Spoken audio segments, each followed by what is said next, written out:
Continuando con nuestro curso y con nuestro módulo sobre cálculo y coordinación de protecciones, daremos inicio entonces a un video en el cual se explicará la protección de los condensadores.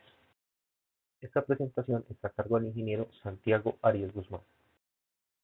Vamos a ver entonces algunas marcas importantes en la protección de la curva TCC para la protección de estos dispositivos, teniendo en consideración la corriente nominal del condensador, la cual representa el consumo de corriente continua del banco de condensadores a potencia y tensión nominales. El punto de referencia nominal se ubica en la década superior de la curva TCC a 1000 segundos. Ahora bien, debemos entender qué nos debe importar en la protección cuando se presenta una falla del condensador. En las gráficas que estamos viendo la ruptura de la caja o cuba del condensador. Básicamente lo que estamos viendo es que la ruptura de este encerramiento representa el límite de la presión del gas cuando se genera una falla de arco interno. Si se excede este límite, el recinto se romperá como se muestra en la fotografía. Este es un caso de uno de los industriales que pudo atender el grupo de investigación. Ahora bien, proteger la ruptura de la cuba no evitará que el banco de condensadores se dañe, es decir, el condensador tendrá que ser reemplazado porque tuvo una falla interna. Pero el propósito de la operación de la protección es evitar la ruptura de esta caja, ya que si esta se llega a romper, vamos a tener un derrame de líquido aislante y un daño a equipos y personas que puedan estar en el lugar. Es lo que nos debe importar en este caso. Y la curva de ruptura se representa en las 5 décadas de la curva TCC. Para esto entonces debemos identificar la corriente nominal de operación y la curva de ruptura de la cuba localizada en las 5 décadas. En este caso, tenemos entonces el área de operación del equipo y el área de daño del equipo, en este caso del condensador. Con esto podemos ubicar el área de trabajo del equipo de protección. Ahora bien, ya después de determinar esto, debemos determinar qué equipo podemos ubicar para hacer la protección del condensador. Debemos evitar a toda costa que se genere una magnitud de falla que pueda generar un daño del condensador. Para esto vamos a ver el siguiente ejemplo, en el cual vamos a trazar los puntos de referencia en el plano TCC de un banco de condensadores de 300 kVA reactivos conectados a 4160 voltios trifásicos y ubicar un fusible para poder proteger este condensador. En este caso tenemos la curva del dispositivo, la corriente nominal calculada a partir de la potencia del banco de condensadores y el nivel de tensión al cual está conectado, y los daños de la ruptura de cuba proporcionados por el fabricante. Aquí es importante entender que cuando se ubica un banco de condensadores, el fabricante tiene que proporcionar la información sobre los puntos de daño. Con esto, es posible entonces entender el área de trabajo de la protección que vamos a ubicar, en este caso un fusible. Para esto, lo que debemos hacer es ubicar las curvas que proporciona el fabricante a partir de la diferente serie de fusibles.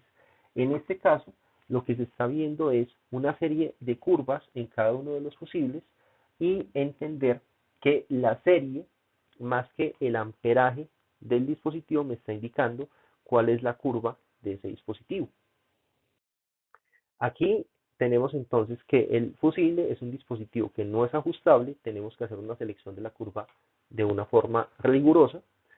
Debe tener una asignación continua para interrupción, me está indicando desde valores bajos de corriente hasta valores de cortocircuito cuando se va a interrumpir. Va a estar determinado según el nivel de tensión, según su fabricación, y va a tener dos curvas características, una mínima y una total. Es decir, entre la mínima y la total vamos a tener la probabilidad de que el elemento fusible se funda y interrumpa el circuito. Aquí tenemos entonces, para el caso del ejemplo, cómo sería la curva mínima, la curva máxima y particularmente el área en la cual puede operar. Ahora bien, es posible también ubicar una serie de fusibles especiales, como es los fusibles limitadores de corriente. Estos fusibles limitan la corriente de cortocircuito, reducen los esfuerzos magnéticos que producen daños mecánicos y adicionalmente reducen la energía térmica. ¿Cómo lo hacen? Si recordamos el módulo de cálculo de cortocircuito, nosotros podemos recordar que En el momento del corto vamos a tener un periodo subtransitorio en el cual la corriente llega a un valor pico máximo. Lo que busca el fusible CLF, Current Limited Fuse, es evitar que la corriente llegue a ese pico máximo. ¿Cómo lo hace?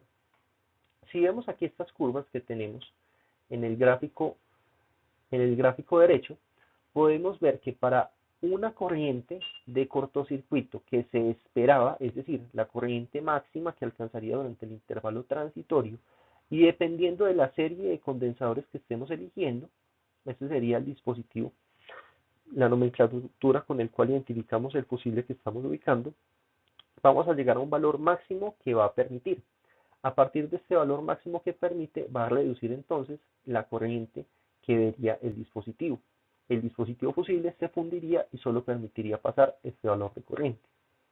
Con esto tenemos que el dispositivo fusible CLF estaría teniendo una operación incluso inferior a un semiciclo de la forma de onda fundamental.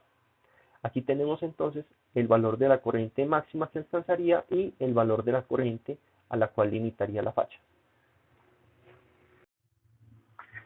Aquí estamos viendo entonces también cómo se vería los amperios simétricos eficaces que estaríamos obteniendo durante el pico subtransitorio y los amperios de paso máximo que permitiría el dispositivo. Aquí estamos viendo la magnitud que alcanzaría la corriente si no evitamos ese paso completo y cómo lo haría si evitamos ese paso completo de la corriente. Aquí esto entonces es importante entender estas gráficas para poder entender cómo evitamos ese paso de corriente máxima que se generaría durante el intervalo asimétrico de la forma de onda.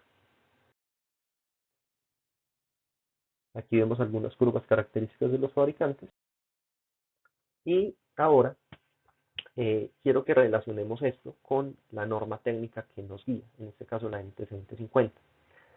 Si nos vamos a la sección 240-11, la definición de dispositivo de protección contra sobrecorriente tipo limitador de corriente, encontramos lo siguiente. Es un dispositivo de protector contra sobrecorriente por limitación de corriente.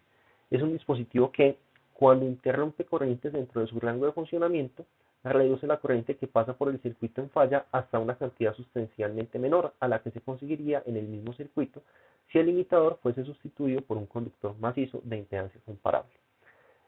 En consideración, tenemos entonces que el fusible CLF, Current Limited Fuse, va a evitar a que mi circuito, a que mi carga, a que mi sistema eléctrico tenga que tolerar el esfuerzo instantáneo, el esfuerzo momentáneo que se genera durante el intervalo de cortocircuito, particularmente cuando tenemos esa forma de onda simétrica.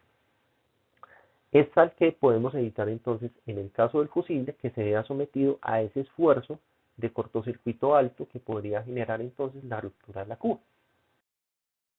Ahora bien, el dispositivo CLF es una mejor protección contra cortocircuitos. El fusible no CLF, el fusible de expulsión, es una mejor protección para... Y cuando estamos hablando del fusible que no es limitador de corriente, que podemos utilizarlo con turno de sobrecarga, típicamente podemos escoger un valor del 140% de la carga completa. Y cuando estamos hablando del CLF, Current Limited Fuse, un 150% de la carga completa. Aquí alguna gráfica, unos fusibles. Aquí también se provee un enlace en la parte inferior para que puedan consultarlo. Y algunas gráficas de la operación de estos dispositivos. Con esto podemos entonces ubicar la curva del fusible y tal que hagamos la protección del condensador. Espero que hayan disfrutado del contenido de esta diapositiva y que continúen con el resto del curso. Recuerden siempre, si tienen alguna duda, contacten al docente encargado del curso. Muchas gracias por su atención.